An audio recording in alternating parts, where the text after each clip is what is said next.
In a major development, the Mexican drug trafficker, also known as El Mencho, was killed on Sunday during a military operation in Jalisco, where he reportedly died from injuries while being airlifted to Mexico City. His death triggered widespread narco blockades, with burning vehicles across states, including Jalisco, Nayarit, Michoacán, and Tamaulipas. Footage shows firefighters extinguishing flames from several vehicles, such as buses and cars, on empty roads. In response to the situation, the state government urged residents to remain in their homes while federal forces deployed operations to reinforce security across the state. The Mexican city of Puerto Vallarta, Jalisco, experienced a series of violent incidents. Drone footage shows buildings and vehicles engulfed in flames across the city, with thick columns of smoke blanketing large areas of Puerto Vallarta. Some people can be seen setting vehicles on fire as the violence spreads. According to Reuters, a new U.S. military-led task force specializing in intelligence collection on drug cartels played a role in the Mexican military raid on Sunday that killed the Mexican drug lord known as El Mencho. The Joint Interagency Task Force Counter Cartel, which involves multiple U.S. government agencies, was formally launched last month with the goal of mapping out networks of drug cartel members on both sides of the U.S.-Mexico border, U.S. officials said.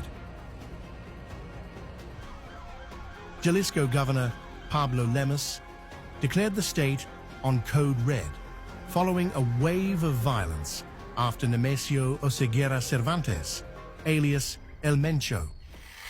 Tonight, with tensions soaring between the U.S. and Cuba, new fears of an escalation. Hopefully, it's not as bad as we fear it could be, but can't say more because I just don't know more. The Cuban Interior Ministry saying 4 people were shot and killed and 6 others injured after Cuba's Border Patrol intercepted a speedboat in Cuban waters.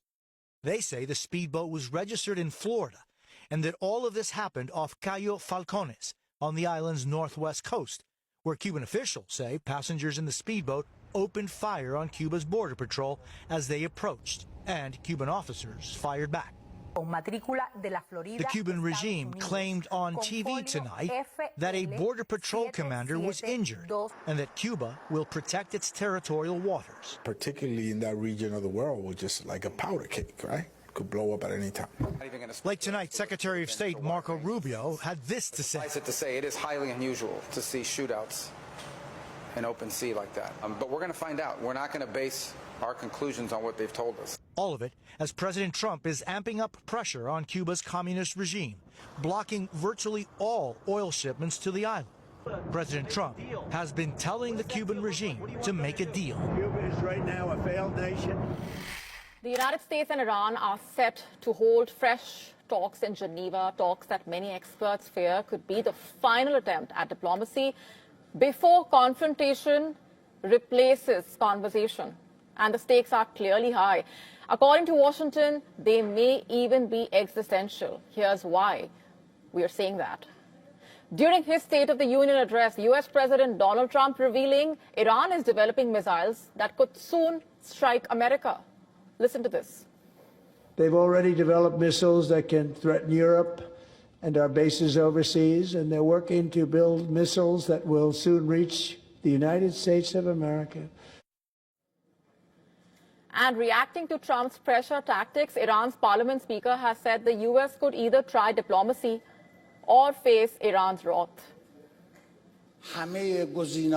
All options are on the table, both honorable diplomacy and a defensive response that will make the enemy regret its attack.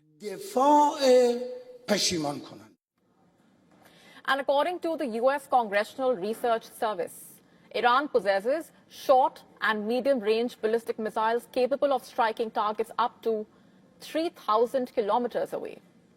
The United States sits nearly 10,000 kilometers from Iran's westernmost territory, well beyond that range. Let's just break this down further.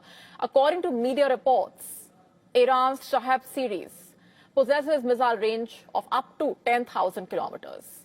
Still under testing, and new claims also putting that theory to test. Last month, Iranian media reports claimed Tehran tested its first intercontinental ballistic missile with a reported range of up to 10,000 kilometers.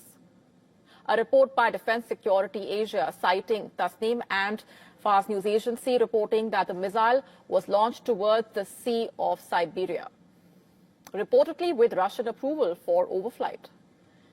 If accurate, that capability would theoretically place parts of the US East Coast within striking distance. And Tehran strongly denied Trump's allegations, by the way. Here's what was said. Iranian Foreign Ministry spokesperson rejected the accusations in a post on X, dismissing claims surrounding Iran's nuclear and ballistic missile programs, claiming them to be, quote-unquote, repetition of big lies. China has amassed vast floating barriers stretching at least 200 miles, mobilizing thousands of fishing vessels in a new threat to Taiwan.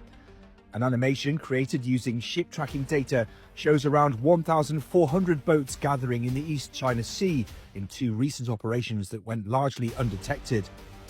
Maritime analysts have warned that a formation of this size and discipline has never been seen before.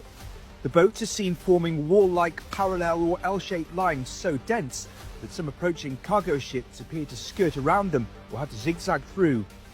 Such formations serve as a display of maritime coordination or a potential grey zone blockade, known to be part of China's harassment playbook at sea. Aimed at establishing de facto control over disputed waters, they're used to physically impede the passage of other ships. This operation has demonstrated that in a conflict or crisis, for instance over Taiwan, China could mobilize tens of thousands of civilian ships, including fishing boats, to clog sea lanes.